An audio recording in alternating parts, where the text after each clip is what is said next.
जय हिंद दोस्तों, एनडीए का नोटिफिकेशन आ चुका है और इस नोटिफिकेशन में इस बार क्लियर कट चीजें दी हुई है कि बॉयज के लिए सीट्स कितनी हैं, गर्ल्स के लिए सीट्स कितनी हैं।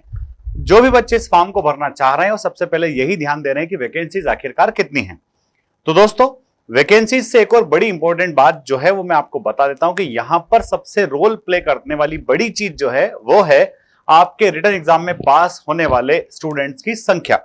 तो मैं आपको बता रहा हूं कि इस एनडीए की वैकेंसीज के अंदर टोटल सीट्स कितनी हैं, आर्मी, नेवी और एयरफोर्स के लिए कितनी सीट्स हैं, बॉयज के लिए कितनी सीट्स हैं, गर्ल्स के लिए कितनी सीट्स हैं और इन सीटों के रेस्पेक्ट में कितना बच्चा रिटन एग्जामिनेशन क्वालिफाई करेगा।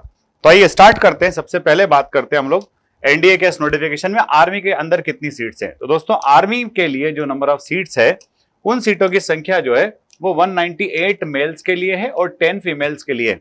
इस तरह से एनडीए के इस नोटिफिकेशन में सबसे ज्यादा संख्या में सीटें जो है वो 208 सीटें हैं आर्मी के लिए। इसके बाद बात आती है नेवी की। तो दोस्तों, नेवी के लिए 37 सीट्स पुरुषों के लिए है, मेल्स के लिए, और 5 सीट्स फीमेल के लिए हैं।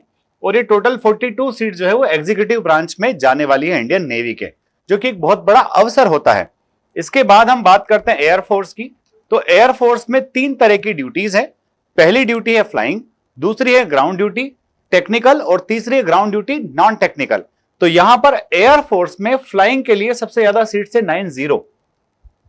90 सीटें हैं फ्लाइंग ऑफिसर बनने के लिए, यानी कि फ्लाइंग के लिए, फाइटर पायलट बनने के लिए, दूसरे पायलट्स बनने के लिए।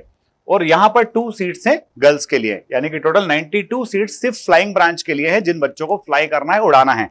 इसके बाद में ग्राउंड ड्यूटी टेक्निकल की 16 पोस्ट्स बॉयज के लिए है और 2 गर्ल्स के लिए है। ग्राउंड ड्यूटी नॉन टेक्निकल की 8 सीट्स जो है वो बॉयज के लिए है, 2 सीट्स गर्ल के लिए है। साथ ही साथ इंडियन नेवल एकेडमी की अगर हम बात करें तो इंडियन नेवल एकेडमी के लिए 21 सीट्स जो है वो बॉयज के लिए है और 3 सीट्स गर्ल्स के लिए है। इस तरह से अगर हम बात करें तो बॉयज के लिए टोटल 370 सीट्स हैं और गर्ल्स के लिए 24 सीट्स है, टोटल मिलाकर के 394 सीट्स हो रही है। अब यहां पर बात आती है कि ये जो सीटें हैं ये टोटल नंबर ऑफ सीट है जिन पदों को भरा जाएगा। तो कितने लोग रेकमेंड होंगे और कितने लोग रिटन एग्जाम को क्वालिफाई करेंगे। तो दोस्तों, ऐसा माना जाता है कि सीटों से 20 गुना ज्यादा मात्रा में, 20 गुना ज्यादा संख्या में बच्चे रिटन एग्जाम में पास होते हैं। तो ऐसा मैं कहूं कि अगर 400 सीटें हैं तो लगभग 8000 बच्चा एग्जाम में पास होता है। अब इन 8000 में से लगभग 7000 से आसपास, 7000 के आसपास या 7500 के आसपास बॉयज रिटन एग्जाम पास करते हैं और 450 से 500 के बीच में जो है गर्ल्स इस एग्जामिनेशन को पास करती हैं। दोनों की संख्या मिलाकर के लगभग 7 से 8000 बच्चे रिटन एग्जाम पास करते हैं। तो हर वो बच्चा जो इस एग्जामिनेशन के लिए फॉर्म भर रहा है उस बच्चे के लिए पहला टास्क यही है कि वो रिटन एग्जाम पास करे, क्योंकि रिटन एग्जामिनेशन पास करने के लिए लगभग 8000 बच्चे पास हो रहे हैं। तो आपकी लड़ाई उतनी बड़ी नहीं है जितनी बड़ी आपको दिखती है इन सीटों को देखने के बाद में।